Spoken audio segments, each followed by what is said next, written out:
Good afternoon, everyone. I would like to talk about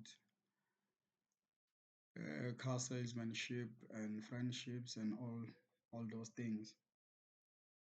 Uh, we have an ESCOM problem, fortunately, but I will continue with my talk because this is the kind of talk that I should give this afternoon.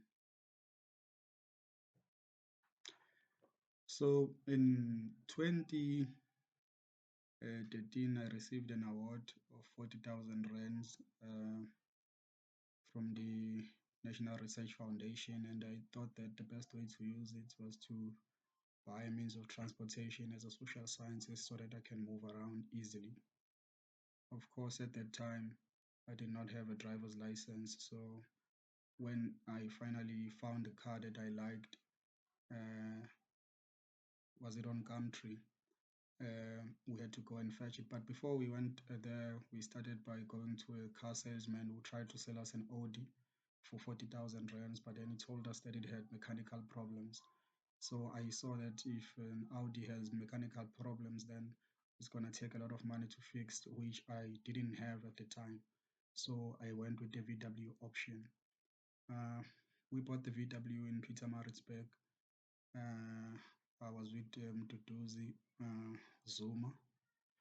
Um, we met with the car salesman after calling him, of course, and seeing the pictures. Now we wanted to go and test drive the car and just see its general condition and to transfer ownership. We already had the money in cash, 40,000 rands in cash, to buy a car, to do social research and just to do life things like going to the mall to buy groceries and stuff like that. Which, of course, I was able to do even without a car, but the car would have made it convenient, and it did make it convenient. The car salesman was a white man, uh, and then he showed us the car. We drove the car around. It was a good car. It was a 1998 model VW. It was red, but I think before it had been painted because we were buying a car, that was manufactured in 1998 or registered for the first time in 1998, but sold in 2013.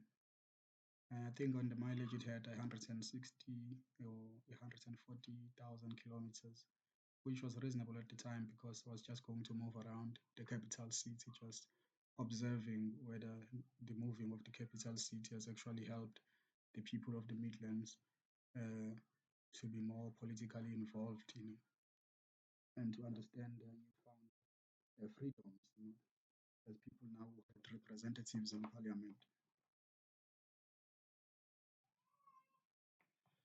So Mduduzi Zuma was the one who had a driver's license and had not a license to kill, but had a license that he was not using, but he had been exposed to cars from a very young age, with his father having a car, having been a principal in the school, and also having been involved in the taxi industry with the Zuma family of that town being involved in the taxi industry. So we drove it around, and I think we went to buy something to eat, and then we went back to our hostels. So there was nothing wrong with the car salesman, except that the car had been owned by many people before, of course, being a 1998 model.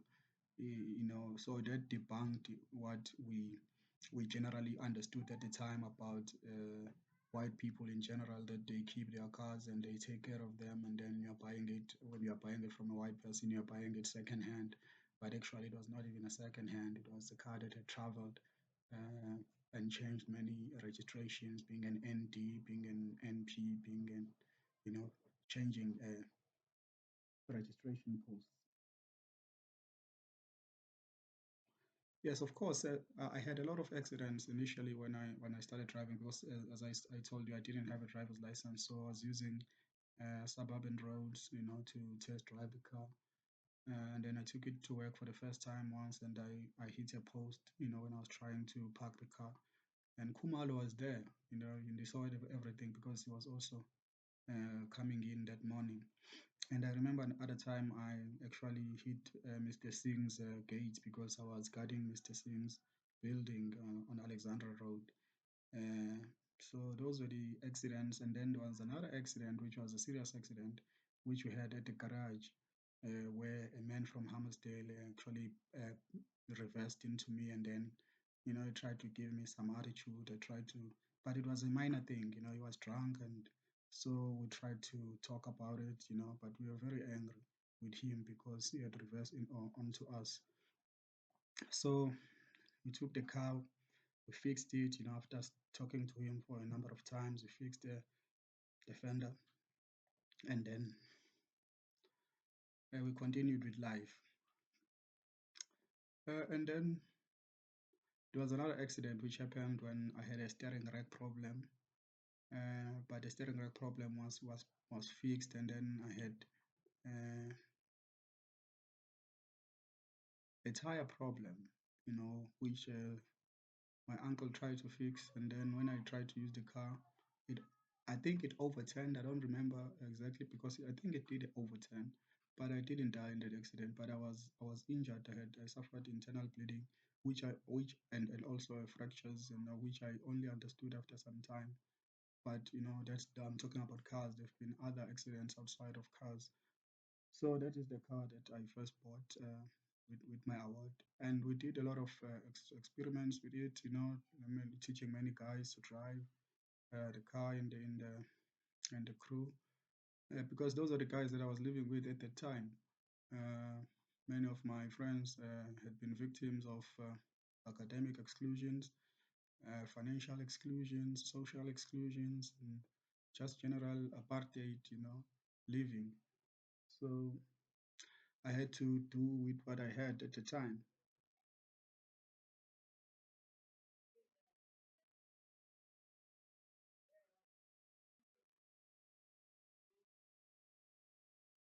Oh, and then of course the car had some other problems, particularly with the windows. Sometimes the windows would just fall into the door of the car, so we go to the Indians for spare parts, and the mechanism of the window was broken, so we had to change that a number of times. But after I had that accident in that town, uh, we took the car. Of course, we took the car to the scrap yard. No, not to the what is that? To the yeah, let's say the scrap yard really. And then we took it, and then we sent it for panel beating. It was panel beated by, I think those guys were Nigerians, but it's just a mixture of Africans. They panel beated it, and then after that we had to paint it. So we took it to John, uh, in a place called Mopela, across the Mlazi River, and he spray painted it, and until I was satisfied with the job. And then the car started running again because we bought everything that was broken, and then the car started moving again. And then, of course, after some time, after I was thinking about buying a new car, then someone approached me, Zungwane from uh, up top in Pietermaritzburg in the Midlands. And then we negotiated a price, and we agreed on the price. And then after I paid half, and then I decided that, and I'll give you the car, you use it because I already have a car. But you have to pay the rest of the money before we change the ownership of the car, because I can't give you the full rights to the car when you just paid half of the money, because you know the price that we agreed upon. So we had that, and then after some time, when I was relaxed, I was just enjoying life with my girlfriend, enjoying the new car and all of that. And then, I felt graceful, and then I decided to say, okay, now I'll sign the papers, but you would have to still pay me the money. But he never paid the money, the rest of the money. So he never really had the ownership, but he went to change the ownership anyhow. without my details being there, and without me agreeing to do it, because I know that there's also another requirement for the ownership to happen. Having changed ownership myself the first time when I bought it from that white guy. So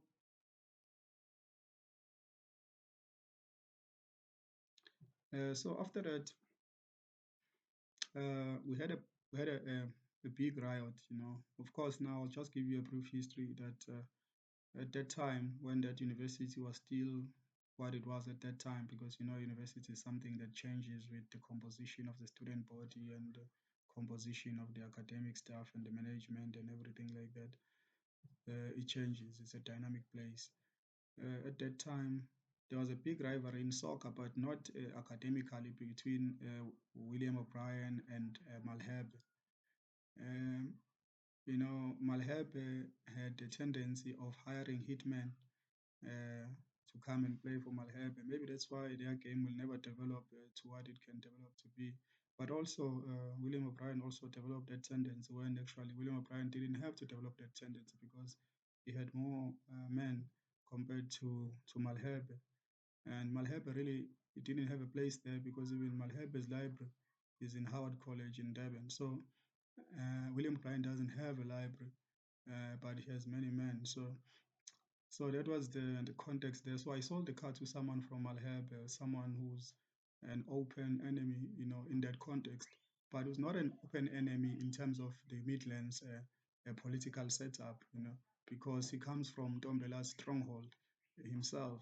So I didn't understand what his problem was when he didn't want to pay the rest of the money, because we had been with him to his family a number of times, and you know and when I tried, they tried to call me when once I got back the money. I'm in the car after the fees must fall protest had taken the police had taken the car during the fees must fall protest and impounded it uh, in Mkondeni.